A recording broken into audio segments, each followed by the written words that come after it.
Hola. Tiambu. Hello. Aba. Привет! مرحبا. Bonjour. Namaste. Kamerjoba. Amahoro. Hello everyone, my name is Linda. I am from Mexico and my first language is Spanish. In this video we're going to be talking about stereotypes around the world, and let's start by defining what is a stereotype.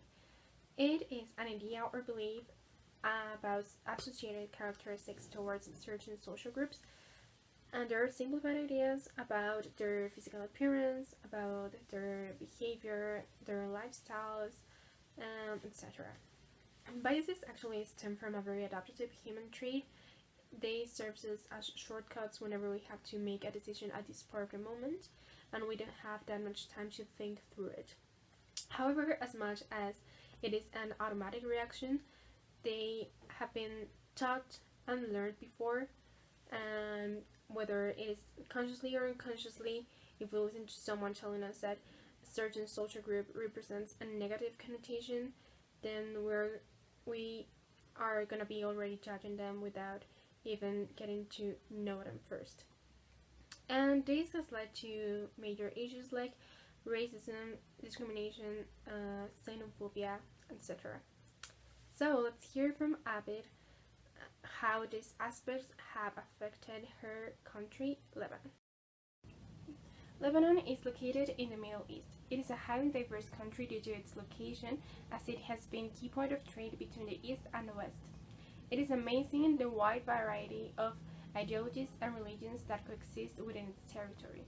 However, the Lebanese society has been facing problems brought by sectarianism. Let's hear what Abir has to say about this. Hello everyone, I'm Abir Fakir from Lebanon and my native language is Arabic. Sectarianism in Lebanon is one of the most concerning stereotyping issues.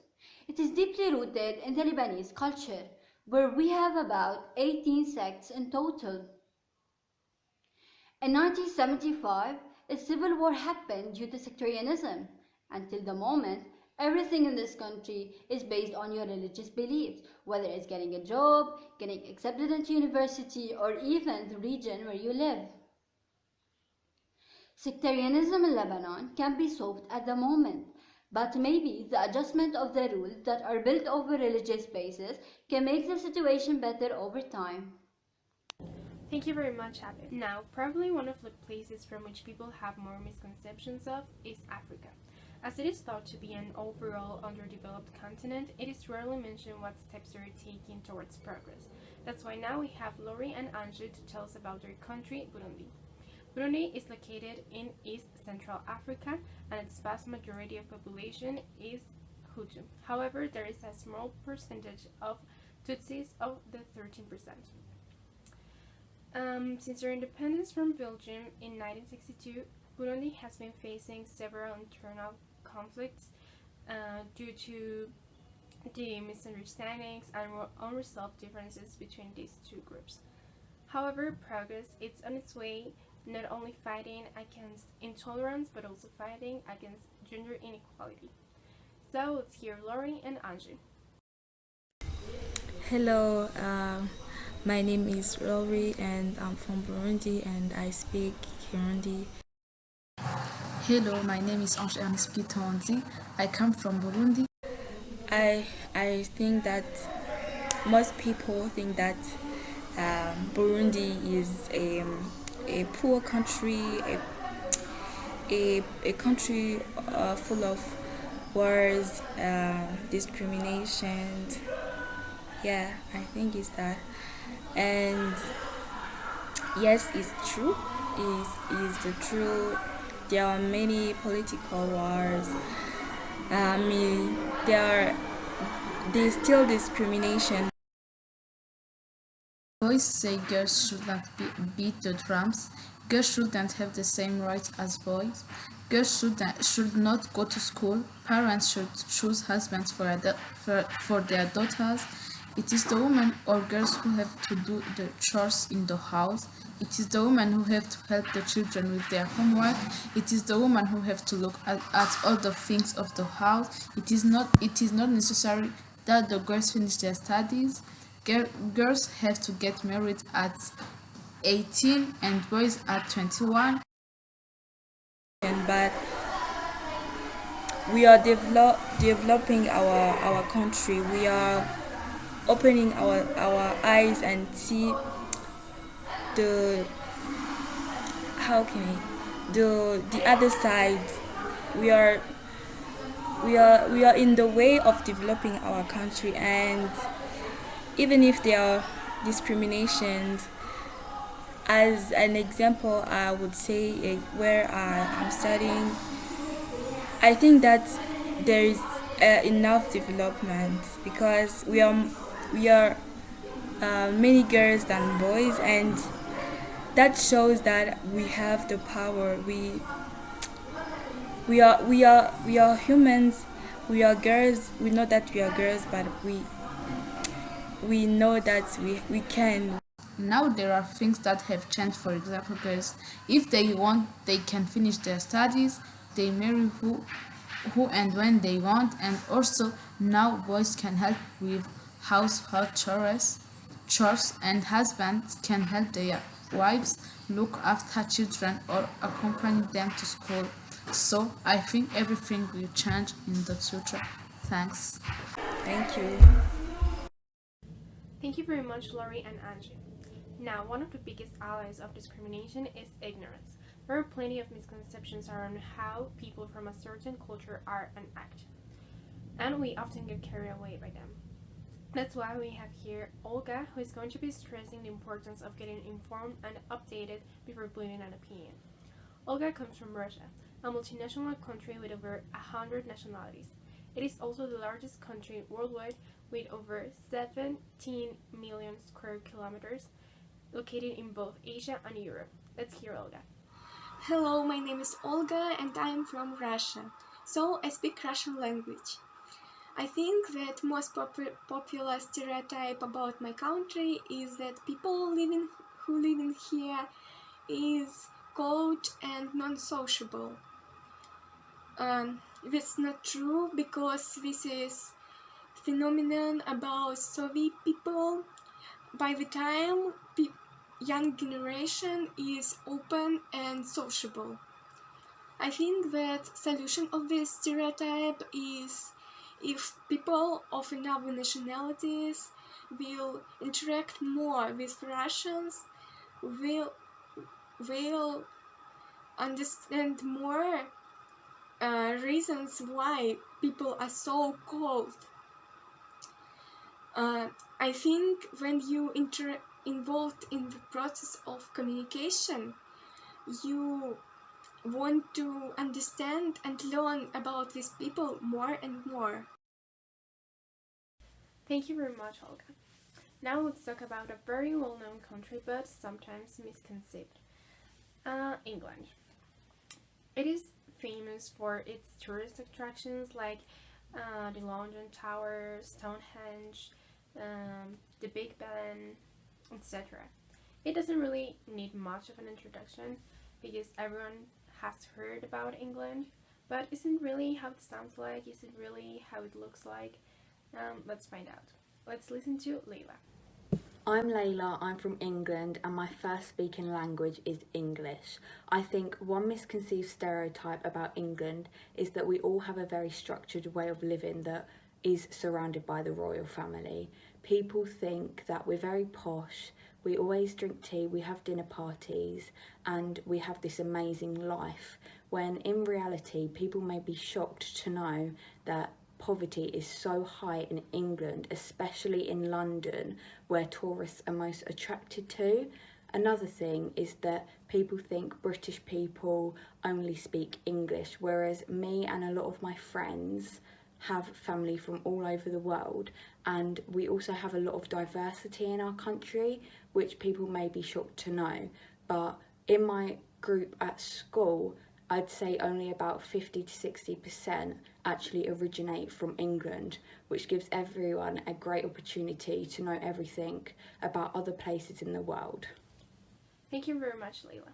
Now let's talk about another Western European country, which is actually the most visited country all around the world, France. hasn't heard about the Eiffel Tower, about their well-recognized gastronomy, about their literature, and of course Paris, the city of love.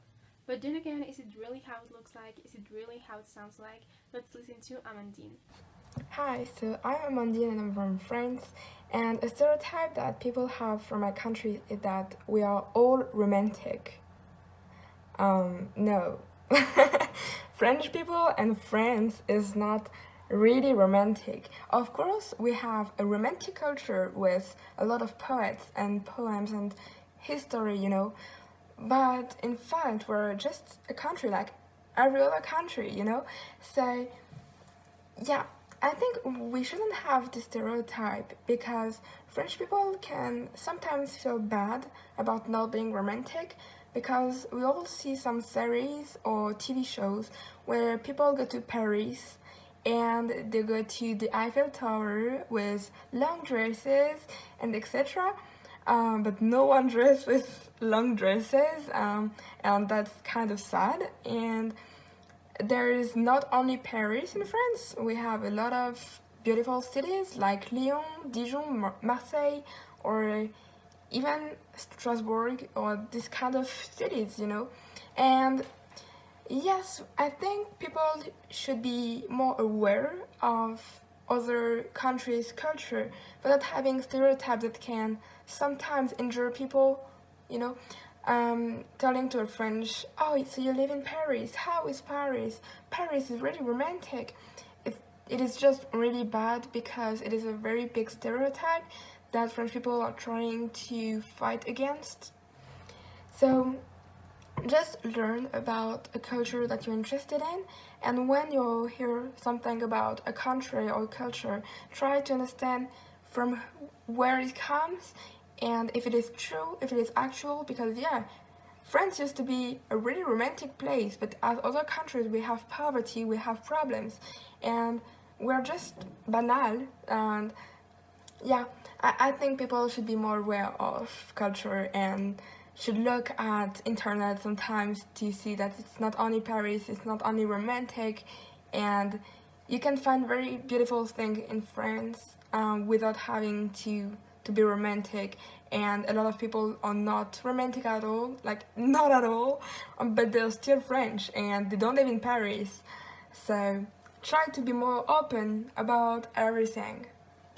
Thank you very much, Amandine. Now let's hear the voices of smaller countries which, unlike their sizes, they have a vast culture with a lot to offer to the world. And for this we have Mariam from Georgia. Georgia is located in Eastern Europe and it was once part of the Soviet Union. It remains an undiscovered destination to many, but it holds amazing poetry, music, food, wine, and just simply an amazing and unique culture. Let's learn more about Georgia with Mariam. Hello everyone, I'm Mariam from Georgia. Well, when you mention my country, people often think about the state of the United States of America, but Georgia is also a country in Eastern Europe. In my own native language, it is called Sakartvelo, and it has a wide and great culture. Also, when people mention Georgia, they somehow think that it is a part of Russia, because Russia is our northern neighbor, but Georgia and Russia are two different countries. We have different culture, we have different origins, and well, there is a big difference between Georgia and Russia too. Well, also, when people mention and talk about wine, they think that origin of wine is coming from France, which is not correct. Georgia is country of wine. The first wine seeds were actually found in Georgia, and it is the first country that has ever produced wine too. What else can I say about Georgia? There's not much to say because it is a really small country and not many people are aware of its existence. Georgia is soon to be part of the European Union also, and we're willing to join Europe very soon. What I want to add about Georgia is about the polyphonic sounds. Polyphony in Georgia has been here for centuries. It has been in folk music and in folk dances too, so it is not a new thing here. And about Georgian dishes, there is a dish called khinkali, which some people think that is a Mongolian dish, but it is not correct. Khinkali is coming from the mountains of Georgia, and people mistake it because it looks like dumplings, but it is not correct. So that is what I wanted to say about Georgia, and you can Google Sakartvelo if you want to get to know it more. Thank you. Thank you very much, Mariam. Now let's also listen to Risanga, who lives in Sri Lanka, which is a tiny island country located in South Asia, lying in the Indian Ocean. In Sri Lanka, spirituality plays a main role in many life aspects, and despite its size, Buddhist and Hindu temples, as well as mosques and churches with their own colorful rituals, are the most visible features of their broad cultural landscape. Now let's listen to what Risenga thinks about his own culture.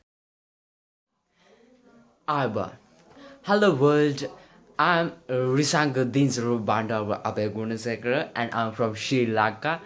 Well, I'm a Sinhalese and I speak Sinhala language. So, one stereotype that other people think about our culture is, as our country is small, and they think that our culture is small. It is not. There's nothing amazed to be amazed in my culture. It is not tremendous, but it is not true. In my culture, it is very, very tremendous and it's very amazing because our culture has unique culture that has unique dances, unique dancing methods, unique traditional clothes, unique traditions, and also unique foods, and also unique games. Likewise, many things. In our culture, we do have pageants, many mass culture, art, music.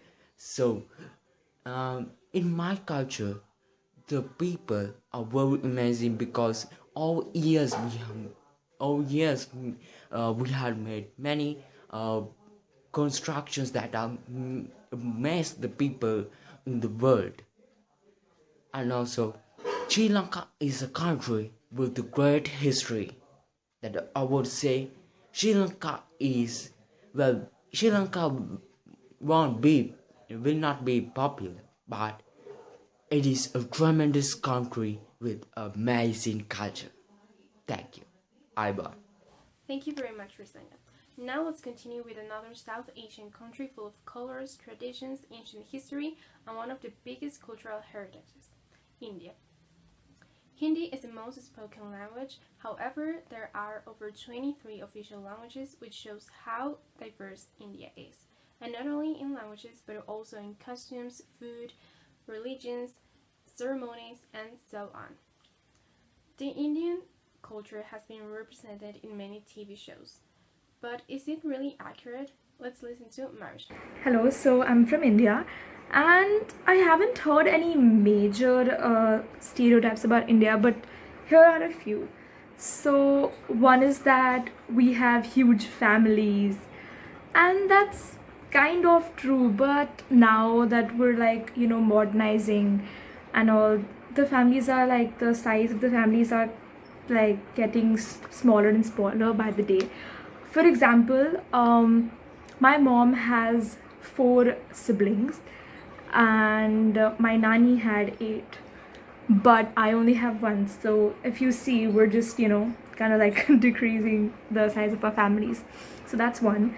Second is we have big names. We really don't. I fit into that stereotype, I think, because I have quite a big name, but generally people don't have longer names or hard to pronounce names. It's not like that. Third stereotype would be food, spicy food. Yes, so a lot of actually depends from person to person. Once again, I fit into the stereotype. I do like to have a lot of spicy food, but a lot of people don't, and some people compared to people from other countries cannot tolerate spicy food at all.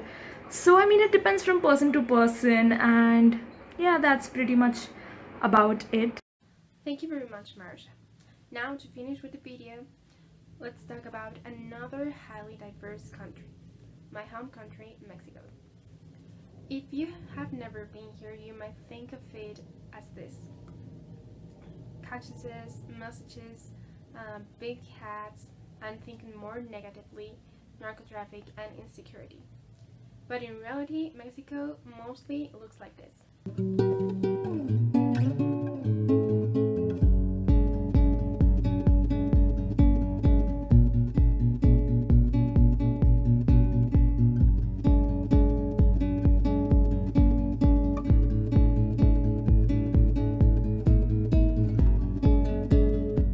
Mexico holds around 12% of the entire world's biodiversity.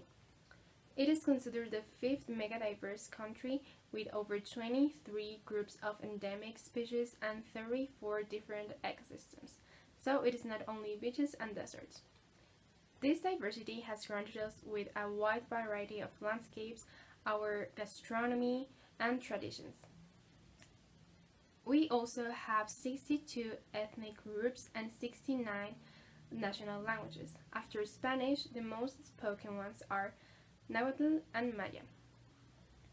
And if we talk about uniqueness, Oaxaca wins the first place. It is the richest state culturally and biologically talking. So let's hear more about this state with my fellow Mexican, David. Hi, I'm David and I'm from Oaxaca, a state in Mexico. And people often display my state as a very poor state with low quality of life in media, and also display it as like we are all farmers or indigenous people.